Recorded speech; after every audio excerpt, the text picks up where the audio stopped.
আমরা যে যাবো তাই আমরা কোনো মাটি বাড়ি নাই আপনারা কিবা একটা সুখ সুবিধা দিব বললে আসসালামু আলাইকুম। তো চাচা ভালো আছুন?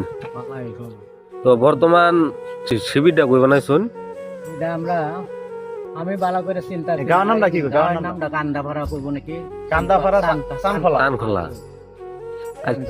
আচ্ছা, তো আইনারা তো উচ্ছেদ করে দিছে, তো আমরা সিএম সারা করে দিছে, তো বর্তমান লোকসভা 2026 যাইতেছে, যে তো আইনে সিএম কারে বিচারুন? সীমান্ত মামার বিচারি কি লিগে বিচারুন?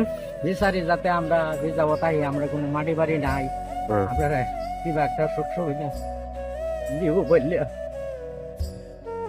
আমরা বাচ্চা কাচ্চা লইয়া মানে আমরা এই বনের মাঝে বয়ে গেছি, কত কষ্ট করতাম, কষ্ট কোনো লার নাই। হ্যাঁ, যদি স্যারে আমরা সুবিধা দেয়, আমরা তো স্যারের লোকই আছি, আমরা আগে থেকেই আমরা বিজেপির মানুষ, আর আমরা সব আছে আমরা মেম্বারে জিতাইছি, ওয়ার্ড মেম্বারে জিতাইছি, বিজেপি জিতাইছুন? জিতাইছি রহার সমষ্টির।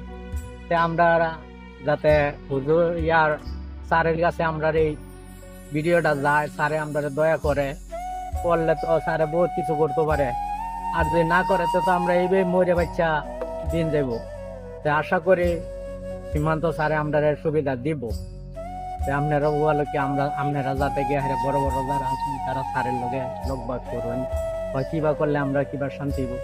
কারণ আপনারা উঠে আমরা পড়ছি যে দইয়া খাওয়া নাই এই ক্যাম্পেইনটা থাকতেছি, কি করবো আমরা, কই যাই আমরা বাড়িঘর সাইডে তো আমরা এই শিবির অন করবার এইটুরি আমার কইবার মতন আমিও এক বেমারি মানুষ, তারপরে আমার এইগুলো কইয়া কোনো অভ্যাস নাই, কইতারি না, এই দুঃখে কইলাম আর কি। আমরা মানে সরকারের কাছে কি একটা আহ্বান জানাই, মানে আমরা কিবা একটা প্রস্তাবন দিও সরকারের, যাতে আমরা সুবিধা দেয় সবের, কেউ মাটি বাড়ি নাই।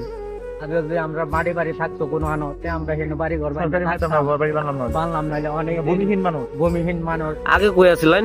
আমরা এই তো হেরনি উদমারি পার উদমারি পার। যে